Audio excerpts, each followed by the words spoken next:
Hello दोस्तों, इस video में भी हम पोल्ट्री फार्मिंग करने हेतु लिए जाने वाले लोन के बारे में ही बात करने वाले हैं। जब हम पोल्ट्री फार्मिंग के लिए किसी भी बैंक में लोन के लिए जाते हैं या अप्लाई करते हैं तो सर्वप्रथम जो आपसे पहला डॉक्यूमेंट मांगा जाता है वो है पोल्ट्री फार्मिंग की प्रोजेक्ट रिपोर्ट। तो आज हमारा टॉपिक पोल्ट्री फार्म की प्रोजेक्ट रिपोर्ट का ही रहने वाला है। तो पोल्ट्री फार्मिंग में बैंक दो कैटेगरी लोन देता है। पहला अंडे के उत्पादन के लिए, इसे लेयर फार्मिंग कहते हैं। दूसरा मीट के उत्पादन के लिए, इसे ब्रॉयलर फार्मिंग कहते हैं। तो आज हम ब्रॉयलर फार्मिंग के प्रोजेक्ट रिपोर्ट की बात करेंगे। तो शुरू करने से पहले अगर आप इस चैनल में नए हैं तो चैनल को जल्दी जाकर सब्सक्राइब कर लें और आगे आपको नोटिफिकेशन मिलता रहे तो बेल आइकन को भी दबा दें। तो चलिए दोस्तों, प्रोजेक्ट रिपोर्ट की बात कर लेते हैं। पोल्ट्री में प्रोजेक्ट रिपोर्ट फिक्स्ड कैपिटल की या वर्किंग कैपिटल की बनती है। आप अपनी रिक्वायरमेंट के अनुसार बना सकते हैं या अगर आपको दोनों की ज़रूरत है तो आप दोनों बना सकते हैं। इसको मैं पूरा डिटेल में आपको समझा देता हूँ। फिक्स्ड कैपिटल में हमारा पोल्ट्री सेट बनाने से लेकर जो भी इक्विपमेंट पोल्ट्री में इंस्टॉल हुए हैं उनमें हुए खर्चे आ जाते हैं। तो अगर आप पोल्ट्री सेट बनाने के लिए लोन लेना चाह रहे हैं तो आपको फिक्स्ड कैपिटल की प्रोजेक्ट रिपोर्ट तैयार करनी पड़ेगी। और वहीं अगर आपको मुर्गी पालन में आने वाले खर्चे जो कि चिक्स की कॉस्ट, फीड, मेडिसिन और अन्य खर्चे हैं जो लोन चाहिए तो आप वर्किंग कैपिटल की प्रोजेक्ट रिपोर्ट बना सकते हैं। और आपको दोनों चाहिए, सेट और पालन, मुर्गी पालन के लिए आने वाले खर्चे के लिए।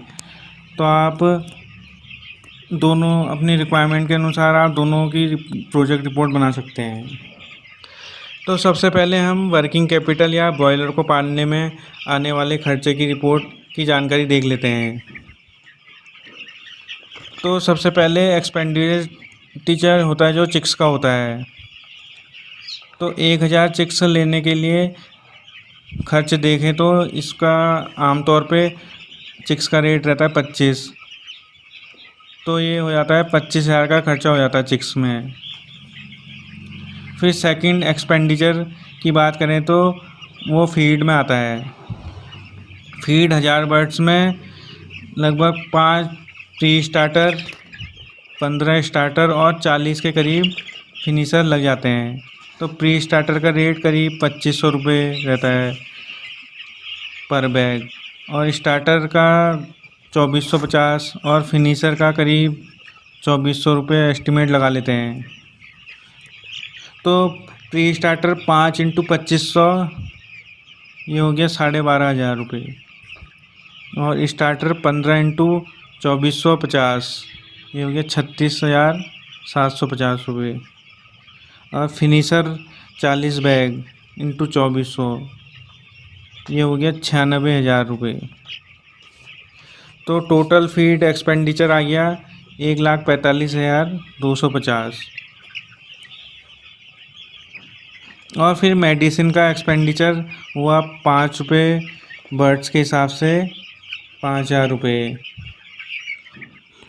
और बाकी जो दूसरे खर्चे हैं जैसे बुरादा आदि व अन्य खर्चे में उसे दिखा दिया जाता है। वो भी 1000 बर्ड्स में लगभग 5,000 का हो जाएगा। और अब इन सब टोटल खर्चे को ऐड कर लिया जाता है।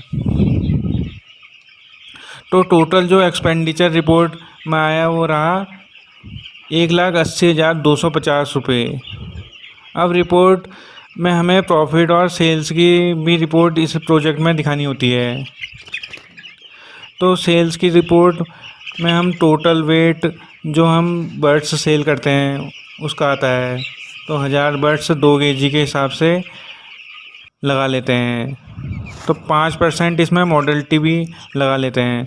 तो बर्ड्स हमारी हो गई सेल्स में 950, और इनका वेट हो गया 2 kg के हिसाब से 1900 kg का हो गया ये। तो अब अगली लाइन में रेट आ जाएगा। तो रेट हम 110 लगा लेते हैं। तो टोटल सेल हम वेट और जो रेट है उसको मल्टीप्लाई कर लेते हैं, तो दोनों का जो जोड़ आता है वो आ गया 2,90,000। तो हमारी टोटल सेल हुई 2,90,000 की। अब इस प्रोजेक्ट में हमारी प्रॉफिट भी शो करना होता है, तो हम टोटल प्रॉफिट की बात करें तो प्रॉफिट के लिए हमें टोटल सेल को टोटल एक्सपेंडिचर से माइनस करना होगा। तो टोटल एक्सपेंडिचर हमारा हुआ 1,80,250 रुपये और सेल हुई हमारी 2,90,000 की। तो दोनों को माइनस कर लेते हैं, तो टोटल प्रॉफिट हमारा हुआ 2,90,000 माइनस 1,80,250 रुपये। तो टोटल प्रॉफिट आया 28,750 रुपये। तो वर्किंग कैपिटल या मुर्गी पालन के लिए ये रिपोर्ट तैयार करनी होती है। तो इसे देखकर ही बैंक आपके लोन की धनराशि तय करते हैं और इस रिपोर्ट को आपको सत्यापित भी करना पड़ता है। इसके लिए आप कोई भी नज़दीकी वेटनरी ऑफिसर से इसे सत्यापित कर सकते हैं। और हम अब बात करते हैं फिक्स्ड कैपिटल की या पोल्ट्री शेड बनाने के लिए लोन प्रोजेक्ट रिपोर्ट की। तो इसमें आपको शेड में आने वाले खर्चे जैसे आपके लोहे के पाइप और सीमेंट की चादर में आने वाले खर्चे जैसे पोल्ट्री का स्ट्रक्चर खड़ा होता है उसके डिटेल और लेबर चार्ज और बाकी जो कंस्ट्रक्शन में खर्चा आता है उसका एस्टिमेट रिपोर्ट में देना होता है। और बाकी जो ड्रिंकर फीडर उनके कनेक्शन जाली आदि का खर्चा इस रिपोर्ट में दर्शाया जाता है। तो बाकी आप इसका एस्टिमेट किसी जानकार कंस्ट्रक्शन वाले से भी ले सकते हैं। तो इस रिपोर्ट की जांच कर बैंक आपको लोन सैंक्शन करता है। तो रिपोर्ट बनाते वक्त पूरी एहतियात बरतें और सही पहलू पर ध्यान देते हुए इस रिपोर्ट को तैयार करें। तो इस वीडियो में आज इतना ही। आने वाली वीडियो में हम लेयर फार्मिंग या अंडे उत्पादन की प्रोजेक्ट रिपोर्ट की जानकारी के साथ आ जाएंगे। आशा करते हैं वीडियो पसंद आया होगा।